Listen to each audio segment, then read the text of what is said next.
بسم اللہ الرحمن الرحیم۔ السلام علیکم۔ شادی کا وظیفہ، یہ عمل ان کے لیے ہے جو شادی کے طالب ہوں، وہ خود کر لیں تو زیادہ بہتر ہے، ورنہ ان کے گھر میں سے کوئی بھی کر سکتا ہے۔ اگر گھر میں حلال رزق آتا ہوگا اور زہد و تقویٰ بھی ہوگا تو پہلے دن ہی رشتہ آ جائے گا۔ انشاءاللہ تعالیٰ 21 دن کے اندر اندر شادی کے تمام معاملات، تاریخ وغیرہ طے ہو جائیں گے۔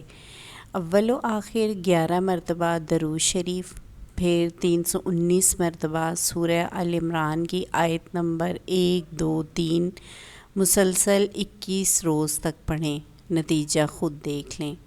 بسم اللہ الرحمن الرحیم۔ الف لام میم۔ اللہ لا الہ الا هو الحی القیوم نزل علیک الکتاب بالحق مصدقا لما بین یدیہ وانزل التوراۃ والانجیل۔ جزاک اللہ۔